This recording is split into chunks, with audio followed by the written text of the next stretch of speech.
Olá, galerinha do sexto ano. Sejam bem-vindos para mais uma aula de Sociologia.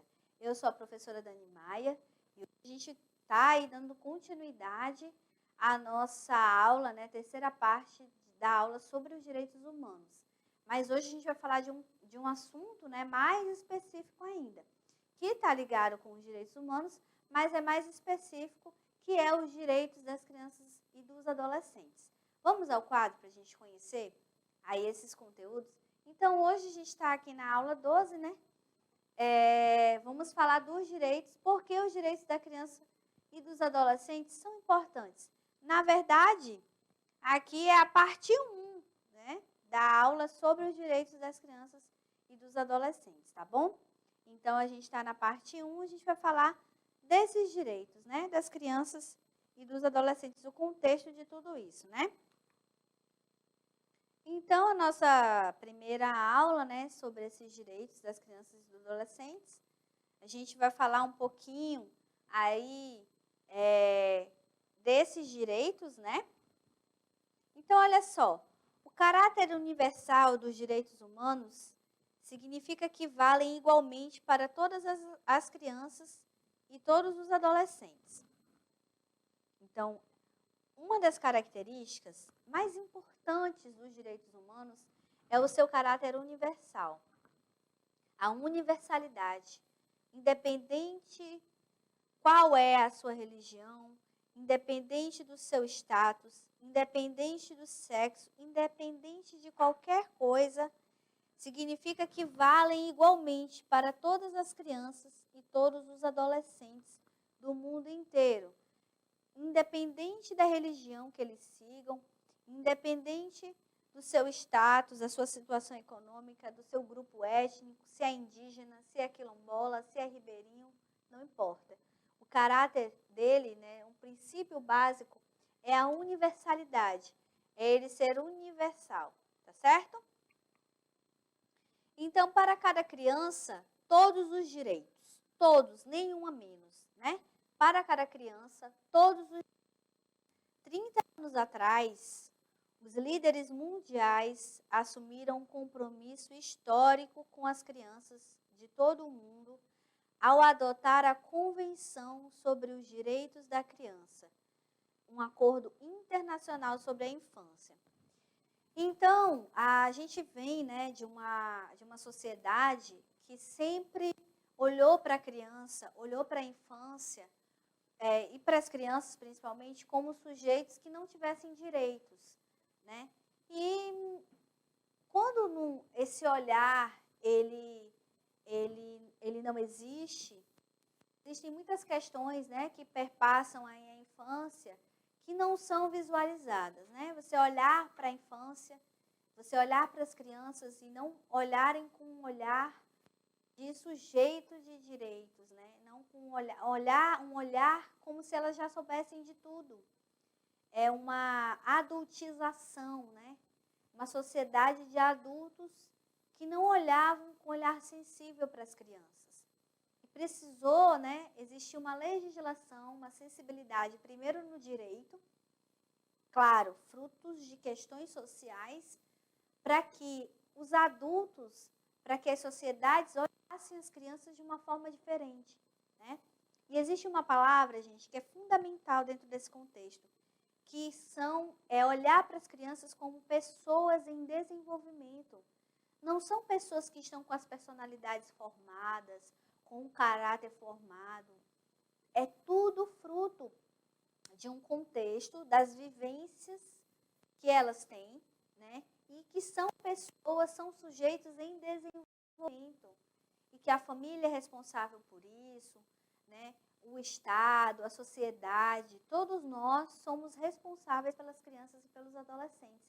Nós temos responsabilidades por eles, né?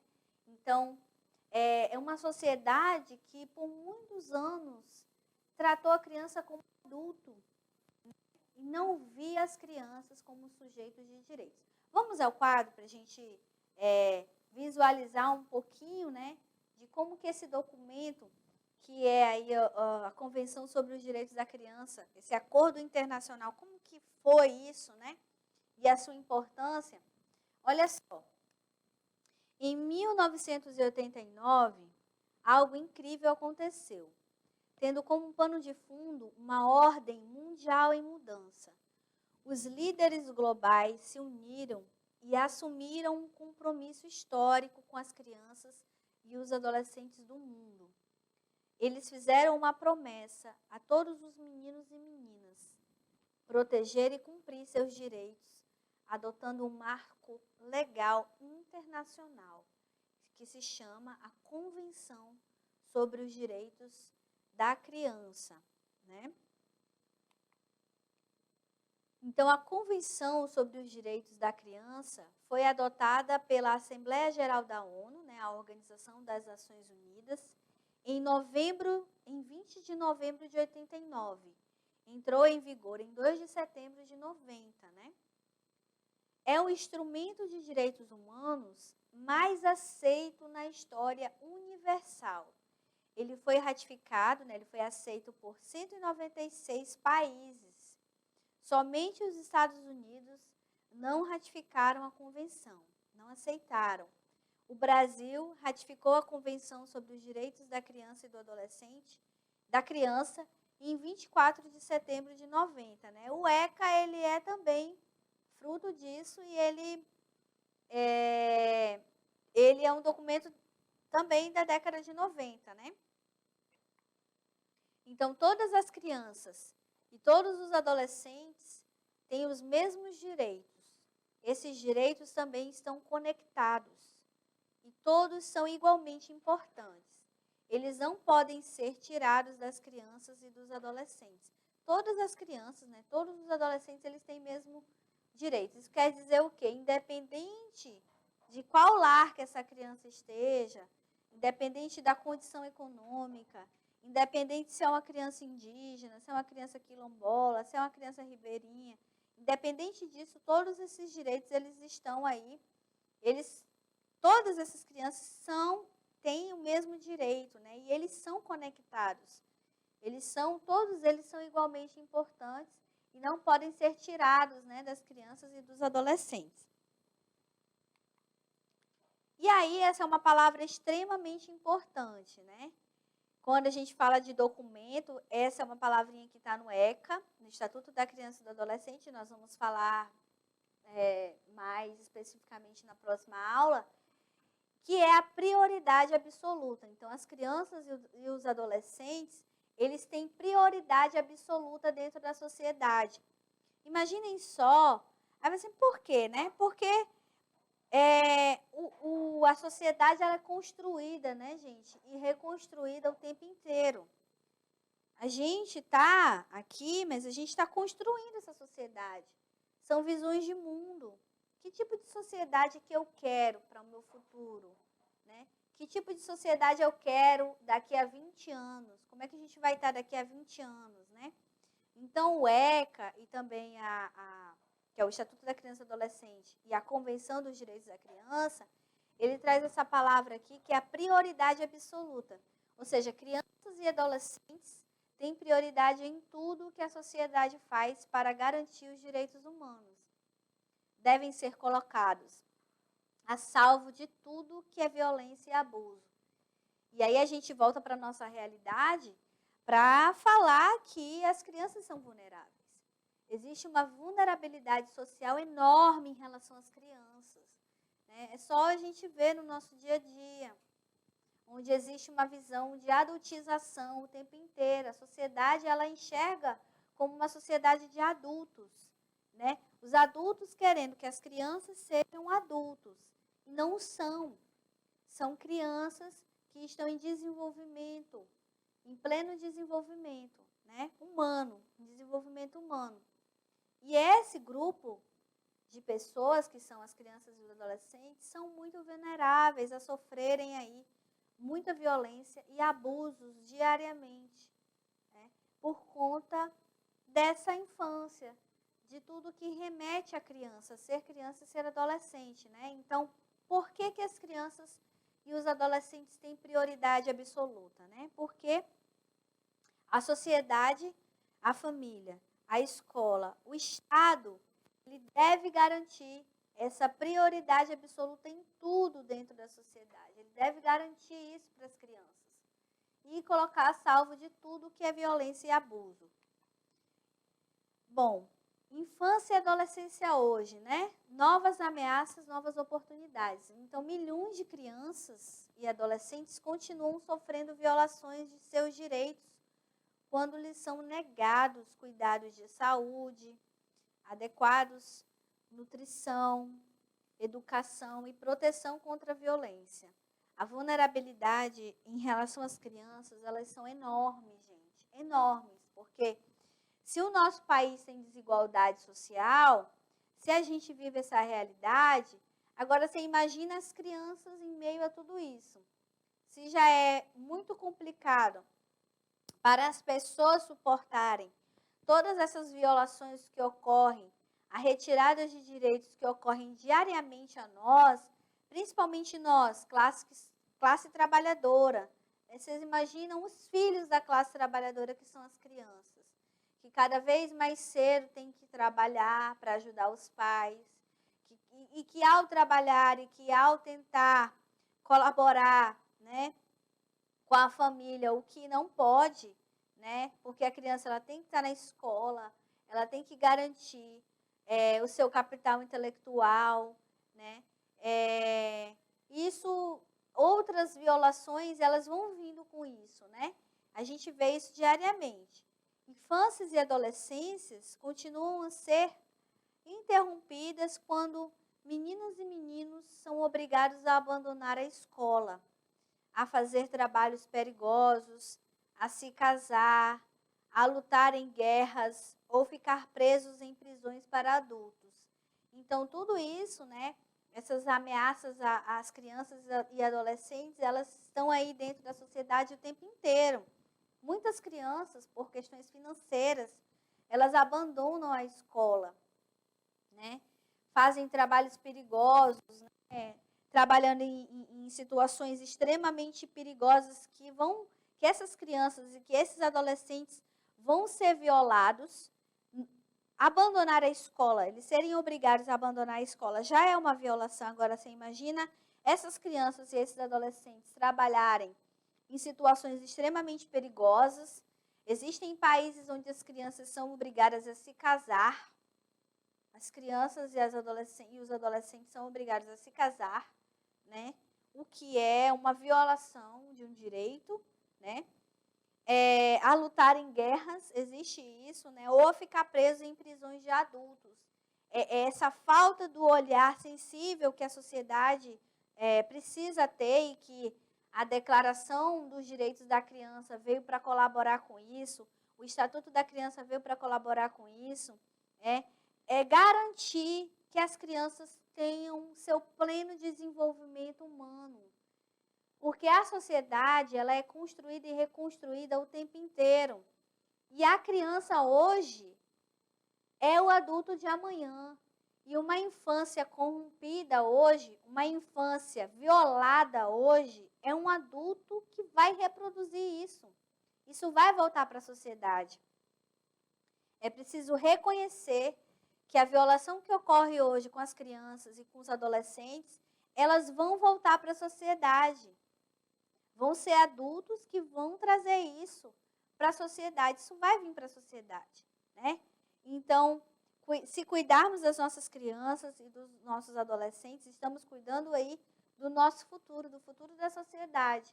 Então, precisamos ter esse olhar, porque são sujeitos de direitos, e nós devemos vigiar para que esses direitos sejam aí garantidos, tá certo? Porque pela lei nós já nos emancipamos, né? Temos aí essa declaração do direito da criança, temos o estatuto, o Brasil ele avançou quando criou o estatuto, né, da criança e do adolescente, então isso é muito importante para nós. Então, cabe à geração de hoje exigir que os líderes mundiais de governo, empresas e comunidades acabem com as violações dos direitos da criança e do adolescente agora, de uma vez por todas. Eles devem se comprometer com a ação para garantir que todas as crianças e todos os adolescentes, cada um deles, tenham seus direitos assegurados, né? Então, quando a gente fala de direitos das crianças e dos adolescentes, a gente fala que todos os âmbitos, gente, todos os âmbitos da sociedade, absolutamente todos os âmbitos dentro da sociedade têm responsabilidade sobre as crianças e sobre os adolescentes, tá? A família, a escola, o Estado, e eu estou falando de Estado brasileiro, né? Os líderes políticos mundialmente, eles têm essa responsabilidade, né? Então, a criança, as crianças e os adolescentes têm prioridade absoluta em todos os direitos. Em todos os direitos, a criança e o adolescente têm. É a prioridade absoluta.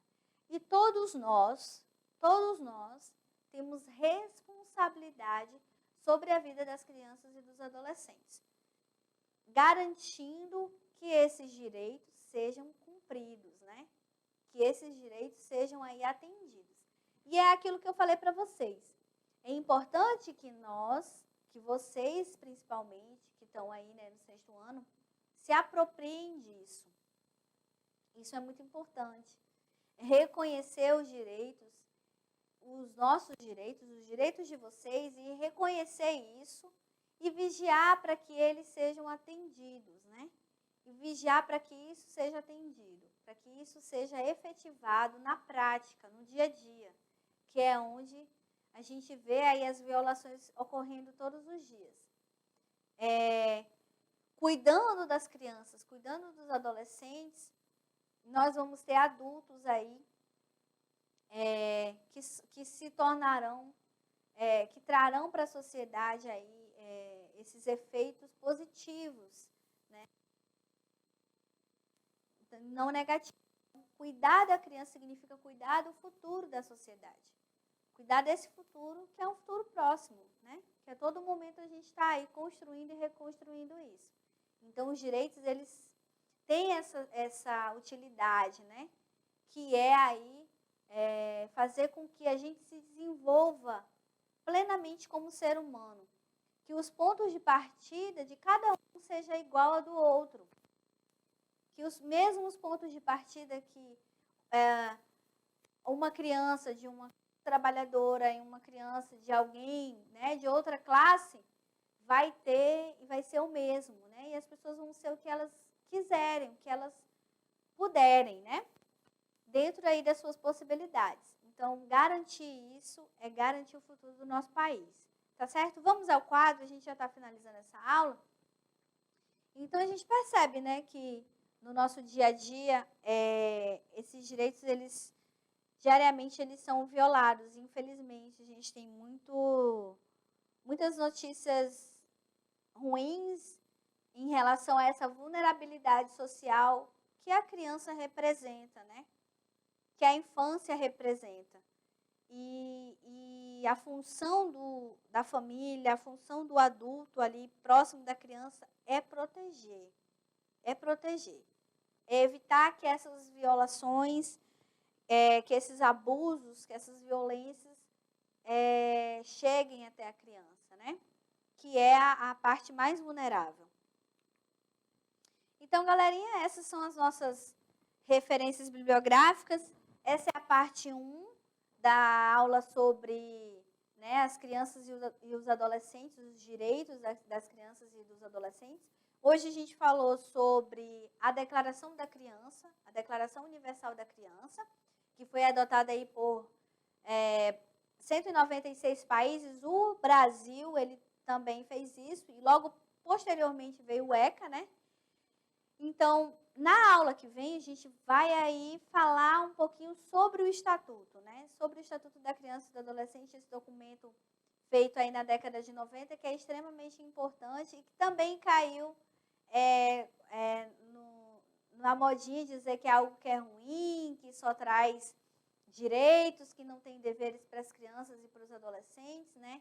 A gente está aqui para tentar tirar um pouco desse senso comum que existe, né? Que é muito importante a gente conhecer a história, conhecer todos os fundamentos de todos esses documentos, como que era antes sem esses documentos, né?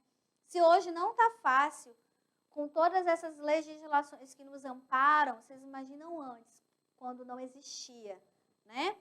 Então, galerinha, olha só, por hoje é só. Eu deixei um exercício para vocês fazerem, realizarem. Espero que vocês façam. E até a próxima aula. Até mais, viu? Tchau, tchau.